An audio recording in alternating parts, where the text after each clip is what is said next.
साथियों, आज हम बात करेंगे भारत की संवैधानिक संस्थाओं में सबसे बड़ी संस्था सुप्रीम कोर्ट के विषय में। हम सुप्रीम कोर्ट के सामने समाज की ओर से कुछ प्रश्न रखेंगे जिनका उत्तर देना हम समझते हैं कि सुप्रीम कोर्ट का दायित्व भी है, कर्तव्य भी है, नैतिक जिम्मेदारी भी है।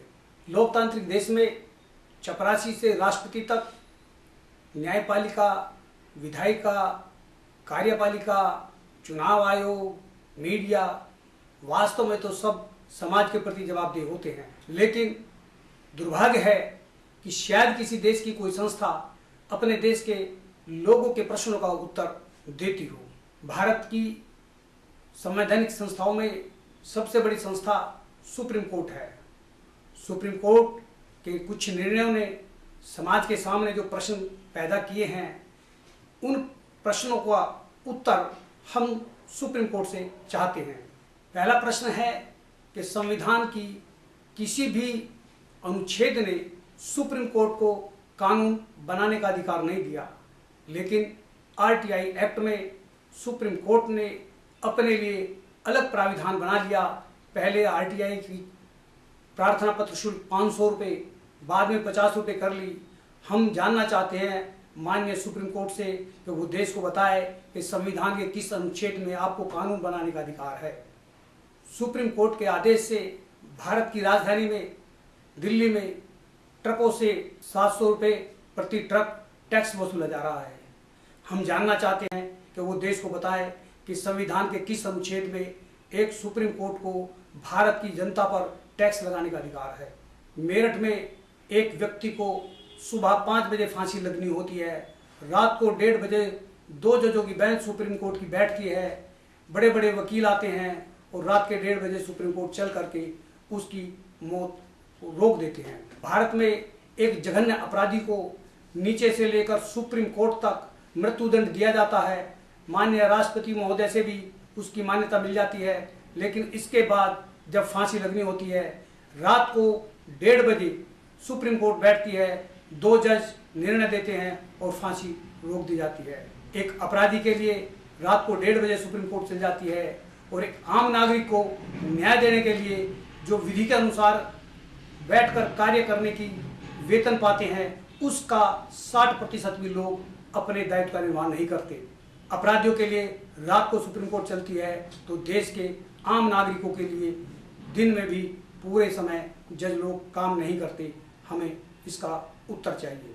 माननीय सुप्रीम कोर्ट ने एनजीटी के आदेश पर मोहर लगाकर 10 वर्ष और 15 वर्ष के महान प्रतिबंधित कर दिए। हम जानना चाहते हैं माननीय सुप्रीम कोर्ट से कि वह हमारे प्रश्नों के उत्तर दे। एक जज की कार महीने में अधिकतम 200 किलोमीटर, 120 माह में 24,000 किलोमीटर चलती है। एक टैक्सी 400 किलोमीटर प्रतिदिन, वर्ष में 300 दिन, 10 वर्ष में 12 लाख किलोमीटर चलती है। एक स्कूल बस 30 किलोमीटर प्रतिदिन, वर्ष में 200 दिन, 10 वर्ष में 60,000 किलोमीटर चलती है। वहीं एक रोडवेज बस 600 किलोमीटर प्रतिदिन, वर्ष में 300 दिन, 10 वर्ष में 18 लाख किलोमीटर चलती है। सुप्रीम कोर्ट ये बताए देश को कि 24,000 बराबर 12 लाख और 60,000 बराबर 18 लाख किलोमीटर किस वैज्ञानिक सिद्धांत के आधार पर आपने निर्धारित कर दिया। पूरी दुनिया की ऑटो इंडस्ट्री में ऑटो की आयु वर्किंग आवर्स होती है 10,000 घंटे, 15,000 घंटे, 20,000 घंटे।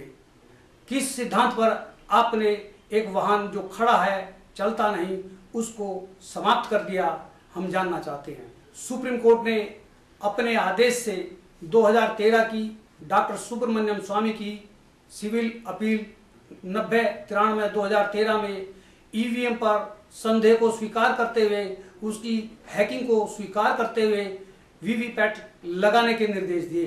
लेकिन अब जब वीवीपैट की ईवीएम डाटा से मिलान की बात आई, तब सुप्रीम कोर्ट ने मना कर दिया। देश को उत्तर चाहिए कि देश का पैसा वीवीपैट पर खर्च किया तो गिनती क्यों नहीं।